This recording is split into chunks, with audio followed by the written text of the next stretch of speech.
오늘 이 말씀을 통해서 은혜 받고 또 한 주간을 주 안에서 승리하시는 우리 모두가 되기를 주의 이름으로 축원합니다. 오늘 본문에 있는 이 26장에 있는 이 말씀은 제가 지난번에도 한번 말씀을 전했던 것, 즉 24장 1절부터 14절까지 있는 그 말씀, 하나님께서 이제 고난을 받으시기 전에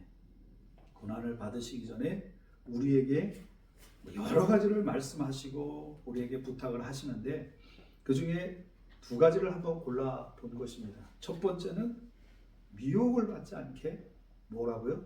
주의하라. 미혹을 받지 않도록 주의하라. 그리고 또 하나는 오늘 본문에 있는 말씀입니다. 오늘 본문에 있는 말씀은 깨어 있어라. 깨어 있어라. 근데 이 본문에 이 깨어 있으라고 말씀하시는 이 말씀은 사실은 그 전부터 24장부터 계속해서 말씀하시는 어떤 하나의 키워드죠. 단어입니다. 깨어 있으라. 근데 왜 깨어 있어야 하느냐? 바로 시험에 들지 않도록 깨어 있어야 한다. 이것을 계속해서 예수님이 이제 십자가에 달려 돌아가시기 전, 즉 잡히시기 그 전에 제자들과 사람들에게 선포하시는 말씀이죠. 첫 번째 뭐라고요? 미혹을 받지 않도록 주의하라. 그 다음에 두 번째는 바로 시험에 들지 않도록 깨어 있어라. 이 두 가지입니다. 오늘 마태복음 26장에 겟세마네 동산으로 예수님이 가십니다. 그리고 반복해서 깨어 있으라고 명령을 하십니다. 말씀을 하십니다. 그런데 오늘 본문을 가만히 읽어보면 예수님이 깨어 있으라고 말씀하시는 그 말씀에 정반대되게 어떻게 행동하고 있죠? 제자들은 끝내 잠들고 맙니다. 계속해서 잠듭니다. 그런데 마지막에 예수님은 뭐라고 말씀하시냐면 이제는 자고 쉬라. 오늘 26장 45절에 그렇게 이야기하십니다. 이제는 됐다. 자고 쉬어라. 어떻게 보면 깨어 있으라고 계속해서 줄기차게 얘기하시다가 잠자는 제자들을 향해서 야, 너희가 그렇게 되면 안 돼! 라고 말씀하시면서 뭔가 마지막에 어떤 그 매듭을 짓는 말씀을 하시는 것이 정상적으로 보이는데, 전혀 그것과는 상관없는 것처럼 보이는 깨어있으라 라고 이야기하시다가 마지막에 이제는 됐다, 자고 쉬어라, 이렇게 말씀하시는 거란 말이죠. 이게 왜 그럴까요? 왜 그럴까요? 자, 오늘 이것을 한번 생각해 보기 전에 먼저 여러분, 미혹은 뭐라고 생각하십니까? 미혹을 받는다. 미혹은 뭐라고 생각하십니까? 그러면 또 시험은 뭐라고 생각하십니까? 시험과 미혹의 차이점을 우리가 좀 알아야 할 필요가 있을 것 같습니다. 미혹이라고 하는 것은 지적인 것을 두고 이야기하는 것이 큽니다. 그러니까 지난주 제가 설교했을 때 미혹을 받지 않게 조심하라, 주의하라, 이 말 속에 하나님이 말씀하시는 게 뭐냐면, 예수님 말씀하신 거짓 선지자들을 뭐예요? 조심해라. 그들의 미혹을 받지 않도록 주의하라. 이렇게 이야기를 하셨어요. 그러니까 거짓 선지자들을, 즉 그들의 가르침을 뭐 하라고요? 조심하고 미혹을 받지 않도록 주의하라, 이런 말이고요. 시험이라고 하는 것은, 오늘 이 본문에 나오고 있는 시험이라고 하는 것은 의지적으로 순종하지 못하는 것을 말합니다. 그러니까 오늘 예수님이 무엇을 지금 앞두고 계신 거예요? 고난. 예수님이 인간의 몸으로 이 땅에 오셔서 지금 받아야 하는 그 인간적인 고난, 즉 의지적으로 순종해야만 하는 그 고난 앞에서 이 시험이라는 말씀을 하고 계시는 거예요. 그래서 깨어 있어라, 이렇게 이야기하는 것이죠. 그러니까 시험과 미혹의 차이는 분명합니다. 미혹은 지적인 것, 어떤 분별, 그래서 주의하라, 이 말이 분별하라, 그런 뜻이라고 말씀을 드렸잖아요. 그리고 시험이라고 하는 것은 아파요, 힘들어요, 고난이 있어요. 내가 분명히 뭔가를 분별을 했어요. 이것이 하나님의 뜻이다. 이것을 행해야 한다는 걸 알면서 뭐죠? 그것을 행함으로 나에게 다가오는 내가 감당해야 하는 어떤 그 어려움, 이 고난, 그 육체적으로 혹은 정신적으로 당할 수밖에 없는 예수 그리스도를 따라가다가 만나는 그 고난들,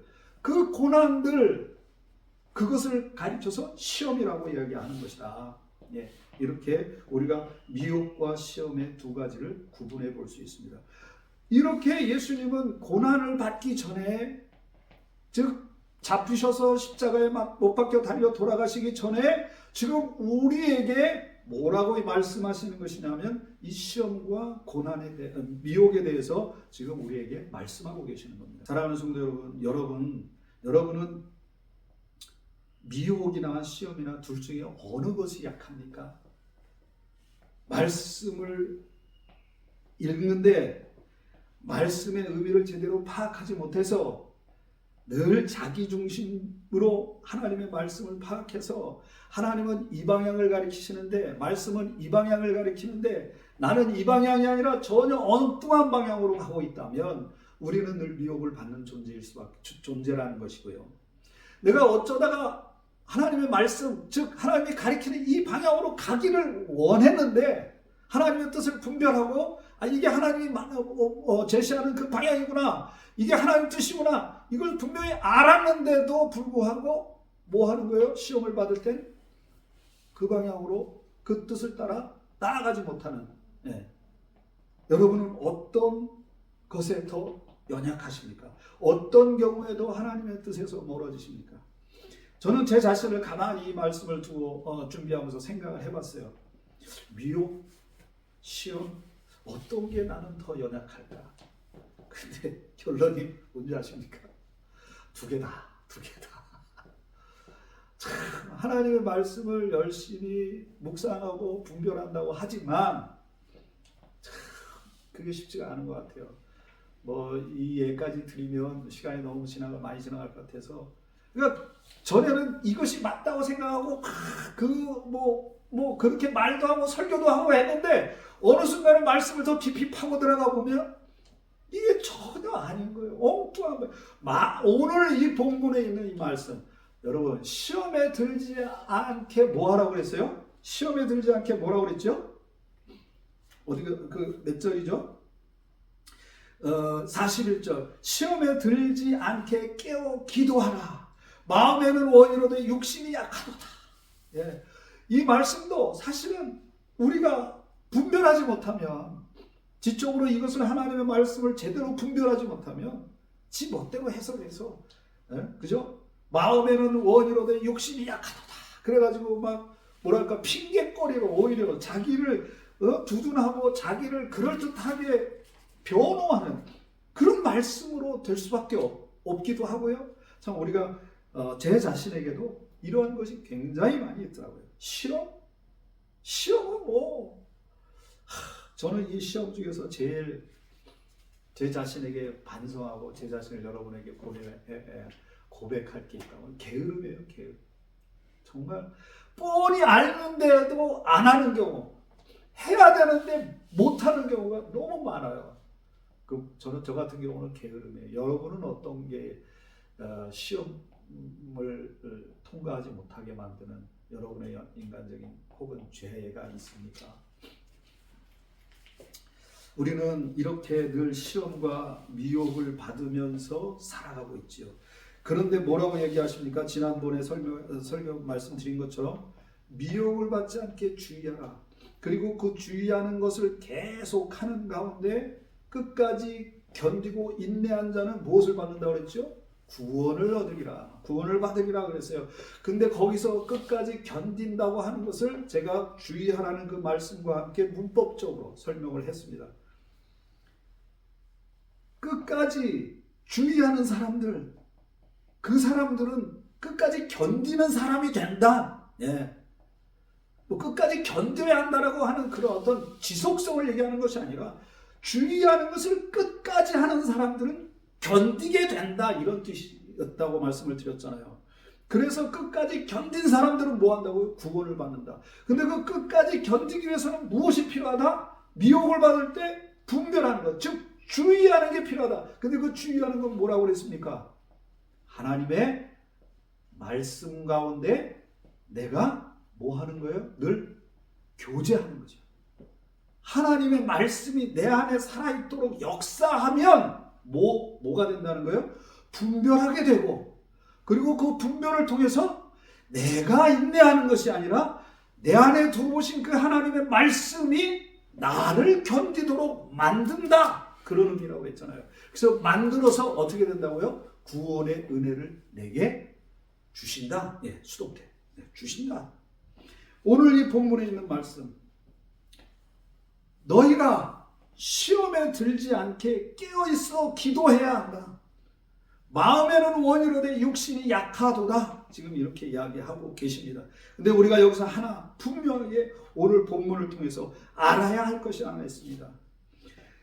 36절을 우리 한번 보시겠습니다. 36절에 이에 예수께서 제자들과 함께 겟세마네 한 곳에 이르러 제자들에게 이르시되 내가 저기 가서 기도할 동안에 너희는 여기 앉아 있어라 그랬습니다. 그 다음에 38절에 보면 내 마음이 매우 고민하여 죽게 되었으니 너희는 여기 머물러 나와 함께 뭐라 그랬어요? 깨어 있으라. 예. 예수님 아마 조만침 가셔서 이제 기도하시려고 특별히 베드로와 세베대의 두 아들 이 세 명을 따로 데리시고 가셨어요. 그래서 그들에게 나는 저기 가서 기도할 테니까 너희는 여기 깨어 있어. 나와 함께 깨어 있어. 그리고 예수님이 조금 나아가서 얼굴을 땅에 대고 엎드려 기도하셨다고 그랬어요. 그리고 40절에 제자들에게 이제 기도를 마치시고 오셨는데 뭐 했다고 그랬죠? 자고 있다고 그랬습니다. 자고 있다고. 그래서 예수님이 이렇게 말씀하시죠. 너희가 나와 함께 한 시간도 이렇게 깨어 있을 수 없더냐. 그리고 41절에 시험에 들지 않게 깨어있어 기도하라 이렇게 말씀하십니다. 두 번째 다시 나아가서 같은 말씀으로 기도하시고 다시 오사 보시는 중 43절에 그들이 또 잤다 이렇게 이야기합니다. 그리고 마지막으로 세 번째 나가서 기도하시고 45절에 다시 오셔서 제자들에게 뭐라고 이야기하시냐면 이제는 자고 쉬라. 예.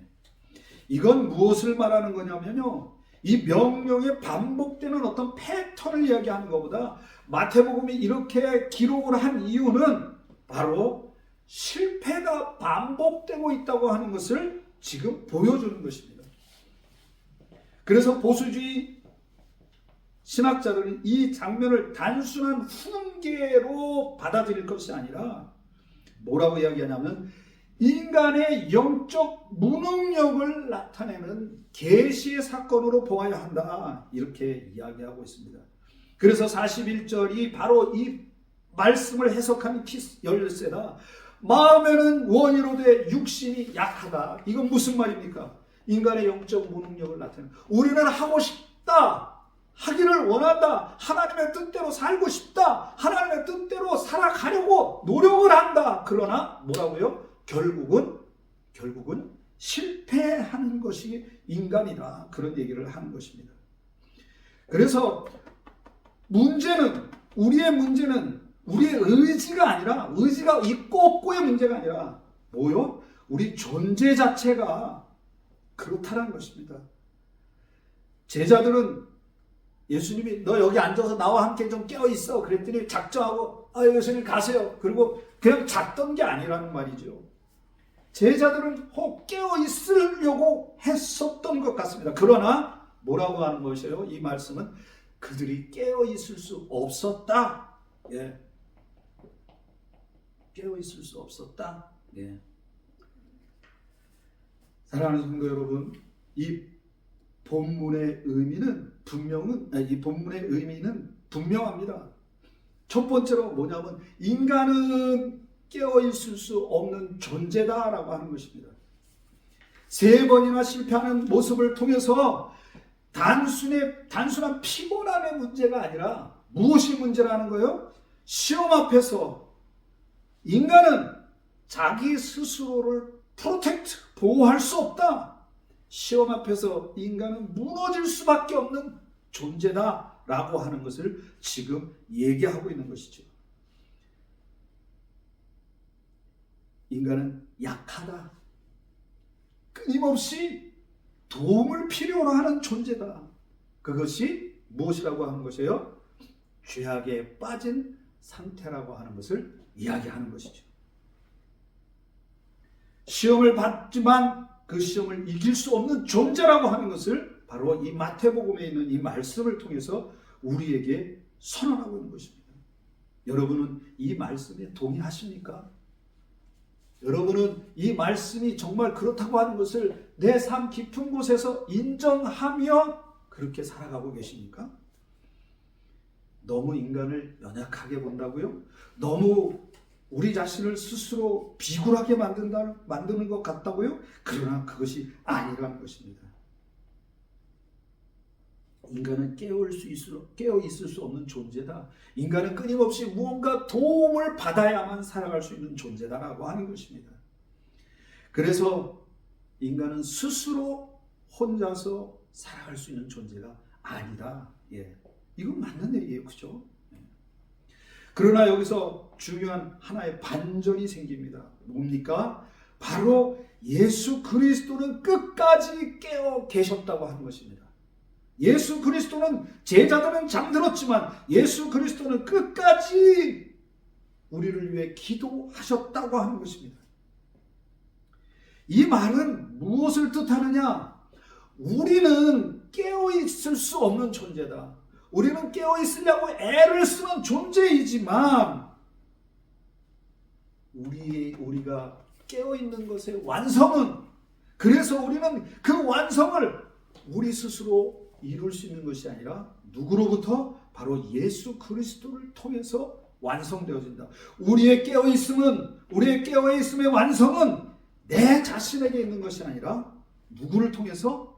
나는 여전히 시험 들어서 자고 여전히 하나님의 말씀을 내 멋대로 해석해서 살아가고 있는 그 완악한 존재이지만 그 존재를 예수 그리스도가 깨어있어서 나를 붙들고 계신다고 하는 것을 이 본문이 말하고 있는 것이죠. 또 한편 우리가 아무리 실패한다 할지라도 예수 그리스도께서 작정하신 그 일은 어떻게 된다고요? 반드시 이루어집니다. 우리가 잘하고 못하는 것이 중요한 것이 아니다. 우리가 잘하고 못하는 것이 중요한 것이 아니다. 자, 미혹을 받을 때 뭐 하라고요? 주의하라. 그리고 끝까지 견뎌라. 그 끝까지 견딘다고 하는 것은 아까도 말씀드렸죠. 우리의 힘으로 능으로 견디는 것이 아니라 그리스도 예수와의 교제 속에서 하나님의 말씀이 내 속에 살아있도록 하는 것. 그래서 그 말씀이 나에게 능력이 되고 힘이 되고 소망이 될 때에 어떻게 된다고 하는 것이에요? 내가 견디게 된다. 그래서 내가 구원을 받게 된다. 오늘 본문에 있는 이 말씀도 마찬가지라는 거예요. 나는 실패하고 넘어지고 자빠지고 내 멋대로 막 이리도 가고 저리도 가고 막 그러지만 결국엔 누가? 깨어있는 성령께서, 깨어있는 예수 그리스도께서 나를 붙들고 가심으로 내가 어떻게 된다는 거예요? 내가 그리스도의 그 보배로운 의의 사랑으로 하나님의 역사하심 가운데 세워져 간다고 하는 것입니다. 그래서 이 본문은 깨어있어야 구원을 얻는다가 아닙니다. 깨어있지 못한 자를 위해 그리스도께서 대신 깨어있으신다 라고 하는 것을 지금 우리에게 선포하고 있는 것입니다. 자, 그렇다면 이제 말씀을 좀 정리를 해볼까요? 이제 그렇다면 우리는 무엇을 해야 할까요? 예수님이 나를 위해서 대신 깨어 계시니까 나는 그냥 대충 살아도 되겠구나. 이런 것을 지금 말하는 것일까요? 그거는 아니지요. 그래서 이 본문에 있는 말씀을 단순히 더 열심히 혹은 기도하라 이렇게 말하는 것. 그러니까 대충 살아도 돼. 이런 식으로 이렇게 해석하면은 안 된다는 거예요. 그래서 시험에 들지 않게 깨어있어 기도하라. 이 말씀을 마치 더 열심히 기도해야 돼. 이런 어떤 율법적인 요구로 말한다면 그것은 이 본문의 말씀을 전혀 의도한 대로 해석하지 않는 거죠. 우리가 미혹을 받는다, 이 말씀 분별을 제대로 못하는 거죠. 첫 번째로 우리는 자기 확신을 내려놓아야 한다는 것입니다. 오늘 이 본문의 말씀 전에 베드로가 예수님을 부인하는 장면이 나옵니다. 베드로는 자신했습니다. 그랬던 그가 가장 먼저 무너졌습니다. 제자들은 그렇게 자기들은 깨어있다고, 예수님, 우리는 예수님 배반하지 않을 거예요, 그렇게 말해놓고 그들은 어떻게 됐어요? 바로 박살이 나버렸죠. 시험을 받을 때, 어려움을 당할 때, 고난을 받을 때 그들은 어떻게 됐어요? 바로 그 시험 가운데서 그냥 박살이 나버렸죠. 잠잤다는 거예요. 네.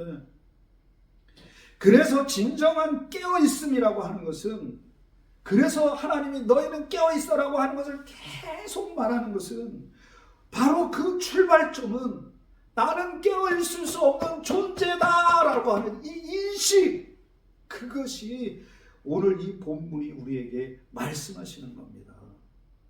우리가 깨어있다고 하는 것은 무엇을 말하느냐? 나는 실패할 수밖에 없는 존재입니다.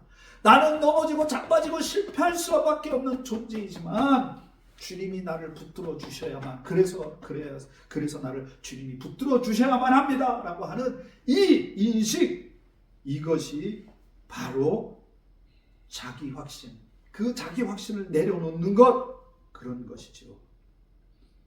그리고 두 번째, 기도는 내 열심으로 하는 그 어떤 나의 능력을 보여주는 것이 아니고요. 기도는 뭐냐면 의존입니다. 의존. 무엇에 대한 의존? 깨어있으라고 하는 이 명령은 무언가를 이루기 위한 요구가 아니라 하나님께 어떻게 해서든지 붙어있고 하나님께 어떻게든지 주님의 그 전능하심을 의지하고 붙들려고 하는 그 말씀인 것입니다. 이것이 바로 무엇일까요? 하나님과의 참된 교제. 하나님과의 참된 교제. 주님을 알면, 주님을 경험하면 우리는 이 관계로, 그 관계로 시험을 이길 수 있는 것입니다. 그렇잖아요, 여러분. 힘들고 어려워도 사랑하는 사람이 내한테 어떤 요구를 할 때 내가 그 요구를 기꺼이 어떻게 해요? 수용하고 내가 그 고난을 감내하면서라도 그 사랑하는 사람의 요구를 들어주잖아요. 왜 그렇습니까? 바로 교제, 관계 때문에 그런 거예요. 하나님과 나와의 관계도 그래요. 우리가 시험을 이기려면 예수님이 누군지 알아야 한다는 얘기예요.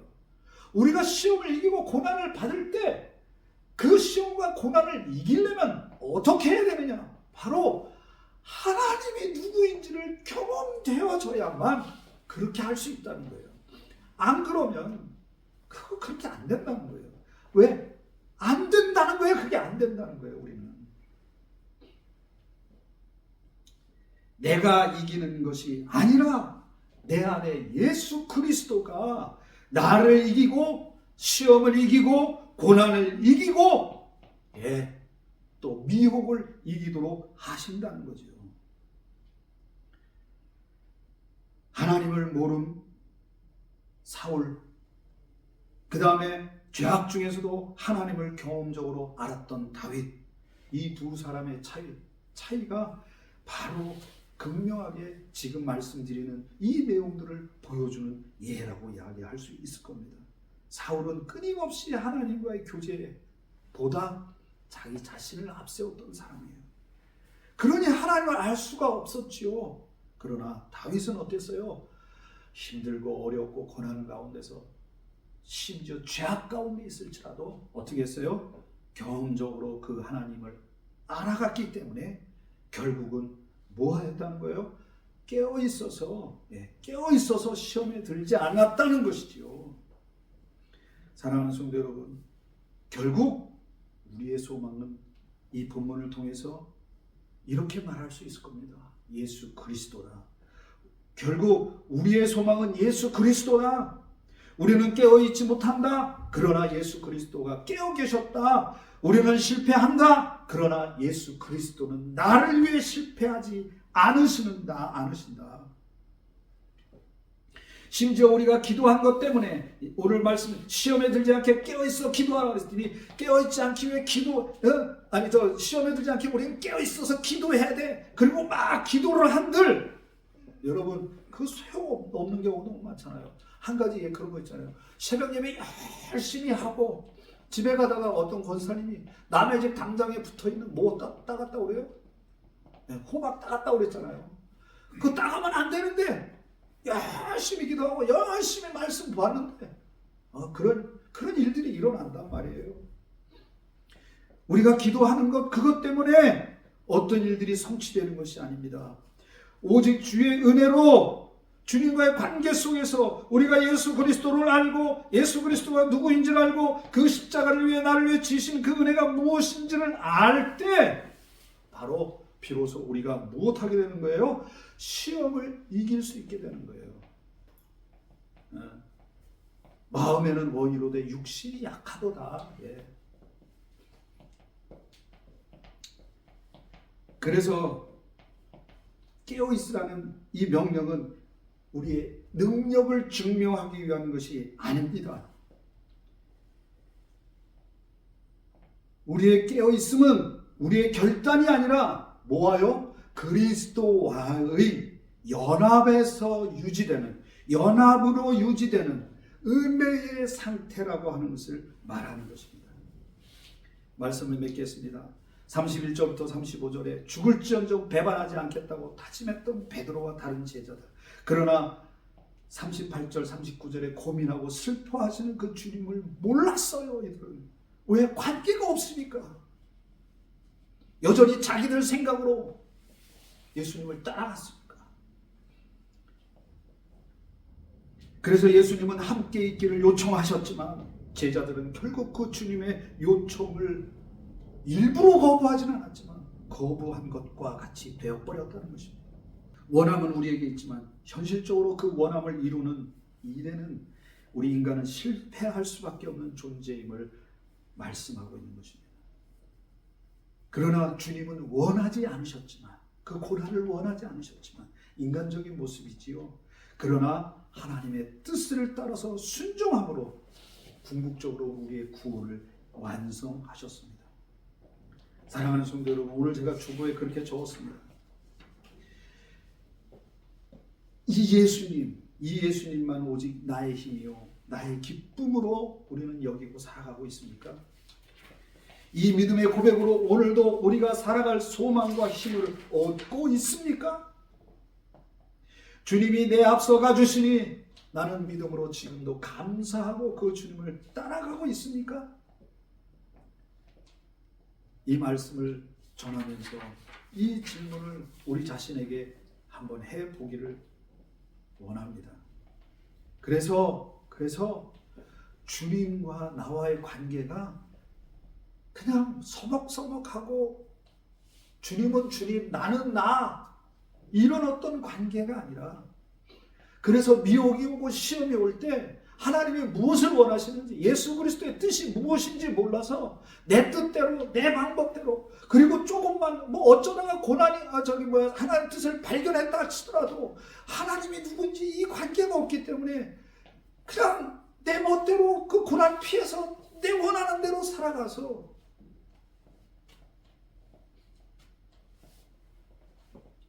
사랑하는 성도 여러분,